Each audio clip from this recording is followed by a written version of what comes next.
Hi guys, thanks for joining me. In this video today, I'm basically just breaking down the big video that I put out over the weekend, which I kind of made a bit of a boob on, only because it was so big. What I should have done really is to break down the video into the different sections of my armies. So I'm basically doing that now. So in this video, we're going to be looking at the Space Marines and all the Space Marine units that I own, Forge World style. We're going to basically put together the Imperial Armor Compendium and the Legend units. I think they pretty much came out nearly a month ago, so I know it's a bit late, but here we are.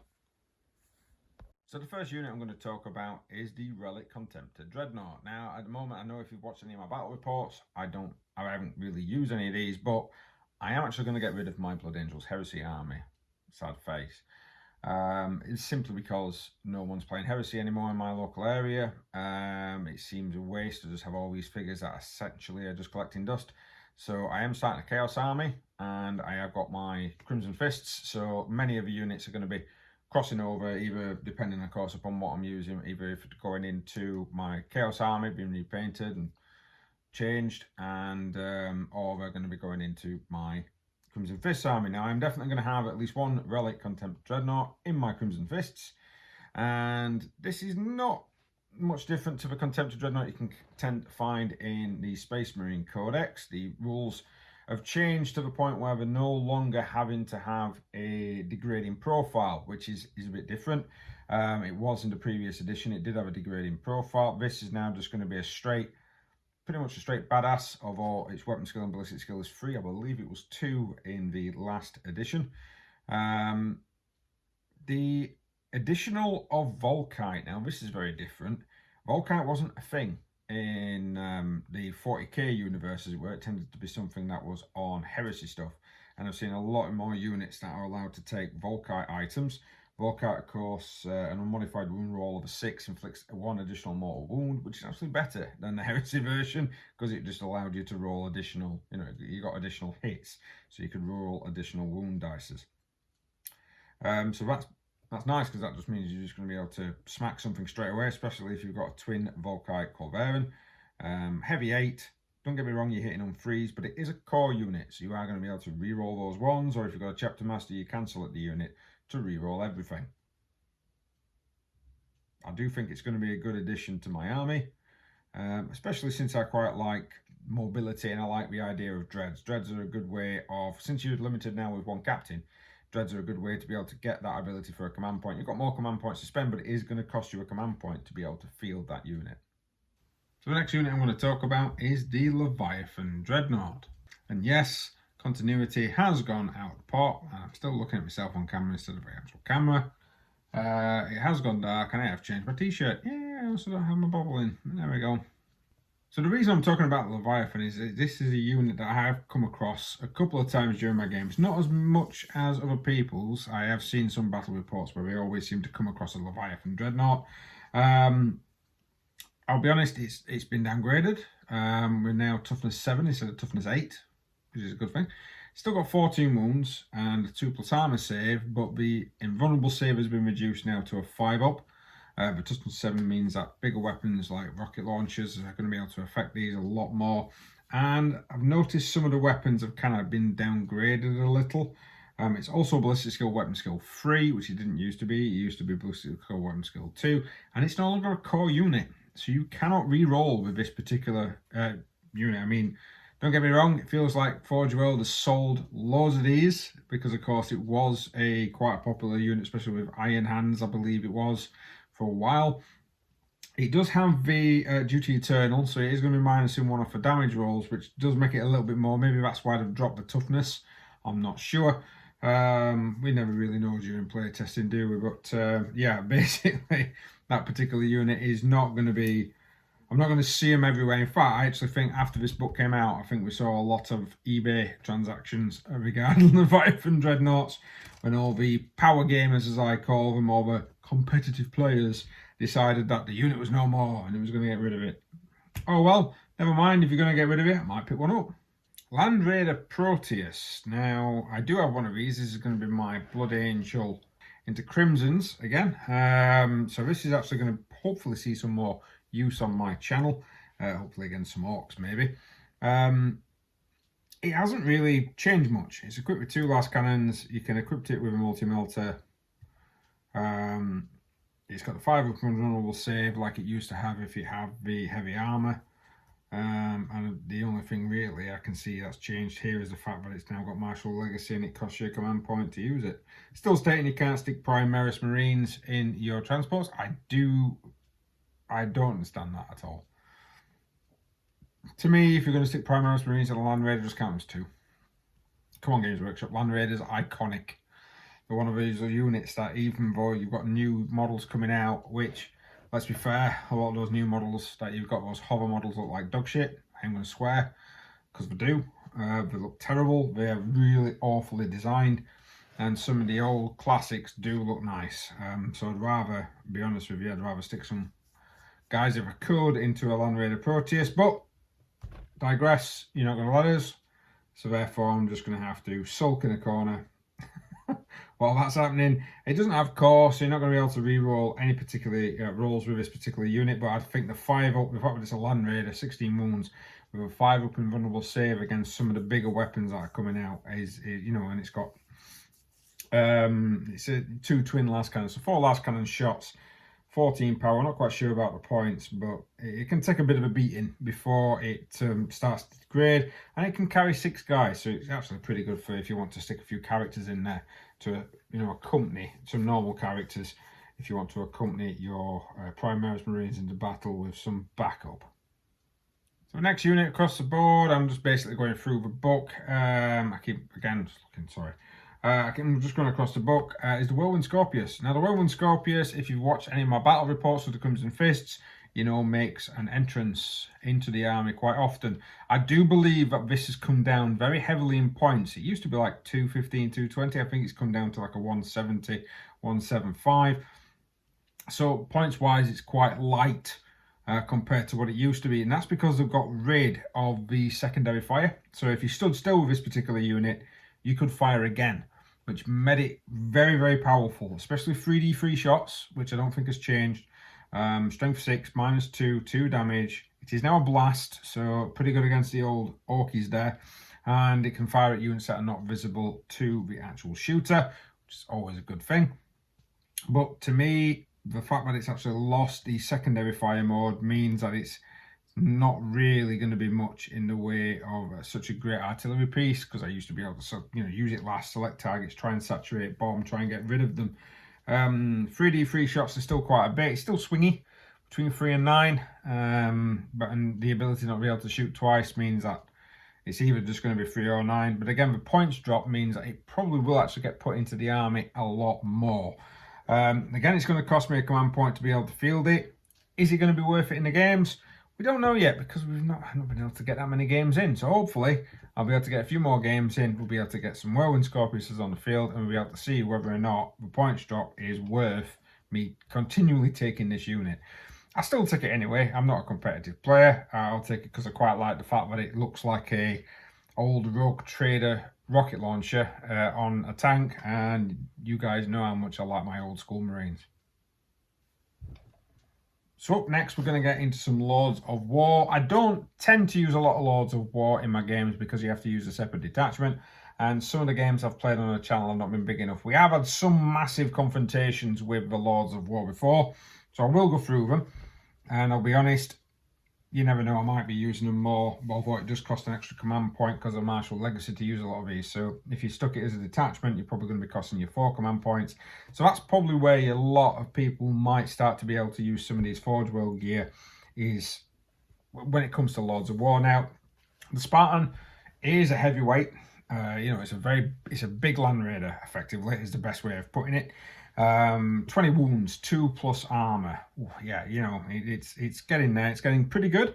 I think they've upgraded the laser destroyer. I'm sure that just used to be a heavy 2, and they've upgraded its damage, so it's D3+3, which is nice if you've got laser destroyers. I haven't. I've got quad las cannons because I like rolling 8 dice and watching my opponent's face as I hit with nearly all my dice. Again, lost a core, so you're not going to be able to do many rerolls, but I can't remember. I'm probably going to have to check my Space Marine Codex whether or not Chaplain can pass off his abilities to non-core units. I don't think he can, but if he can, then that would be a 2-up save, but probably not.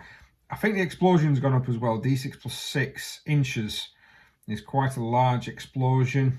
You can always have the twin heavy bolters in your little areas. You can even add extras. I do like the crushing tracks have stayed.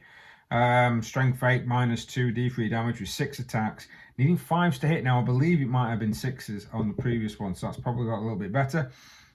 Again, still cannot transport Primaris models. I do think that's something that Games Workshop is missing on some of these bigger units like Land Raiders. I think if you actually had a lot of people like me, I know some of my friends don't like some of the new transports. They used to be overpowered, or you've got to spend 4 hours. If you ever watch me versus Luke, you've got to wait 4 hours for us to be able to go through and find out what other weapons can fire, so irritating. Just to go through the list. It's like having an orc vehicle that somebody just stuck a load of add-ons to. It's insane. So basically, yeah, I quite like me Land Raiders because they're very simple, they're very bulky. You know, it's a good unit as well to have, and it casts that image of Space Marines in your mind quite well.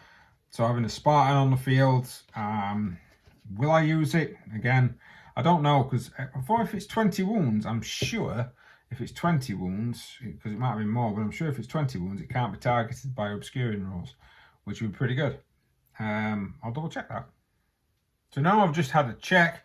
The Spartan is available to be targeted because, of course, it's 18 plus wounds.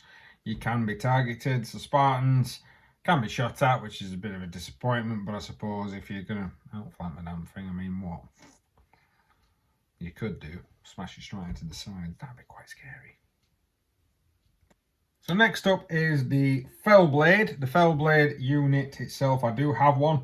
Coming in with Smokescreen, which is pretty good. So as the Spartan does as well, actually, which I completely forgot to mention. 26 wounds, toughness of 8, with quad las cannons, crushing tracks, heavy bolters, demolition cannons galore. I always like a good demolition cannon, and especially now they've upped the actual shoot rate and damage and giving it blast. And then you've got the Fellblade Accelerator Cannon. Now, the Fellblade Accelerator Cannon, it's going to be lovely to use, I think, every now and again. AE shells, going to be able to rip apart some targets with those. Quite nice. 14. So 3s on majority of the larger targets, 2s on lighter tanks, and a straight 6 damage. So against a Luminous battle tank, if you got 2 hits and 2 wounds, it will be dead. HE shells are quite good with the blast, 2d6 shots, so a bit swingy. It's either 2d6, minimum 3 2d6, or minimum max. I don't get that, it should be 6. Minimum 6 if you've got over a certain squad size. But HE shells are coming quite handy. Again, it's going to suffer on the fact that you can everything and everyone can shoot it. But it does have a 2-up armor save and a toughness of 8. So it should be able to withstand some of this barrage a lot better than other units. It's not going to be in my games much. I think so far on the channel it might appear, my old Fellblade may appear once.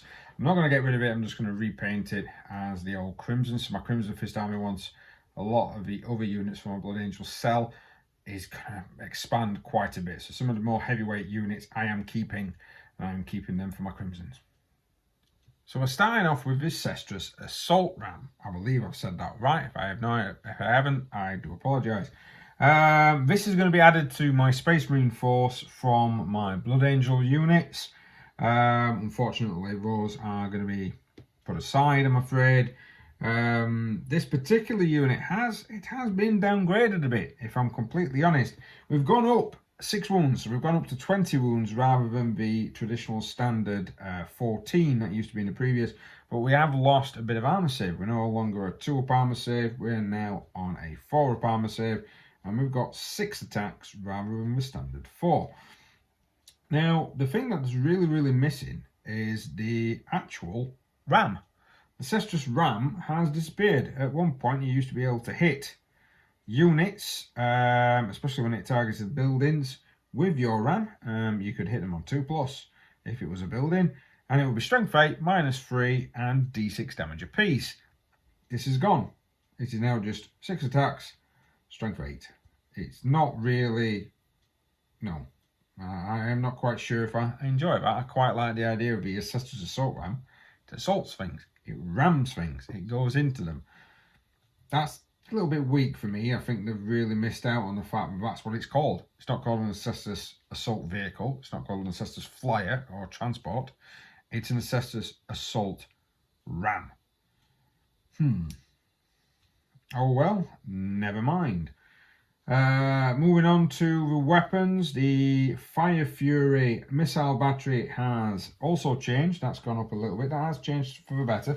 2d3 shots rather than heavy 4, so it could be anything from 2 to 6.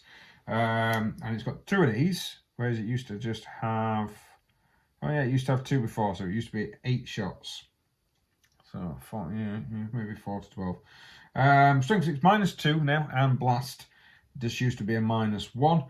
And we've got the twin magma melter. Now the twin magma melter in the previous 24-inch range, actually the Fire Fury missiles have gone down a hell of a lot in range as well. They used to be 72-inch, now they're 36. It's no longer a unit you're going to sit at the back there.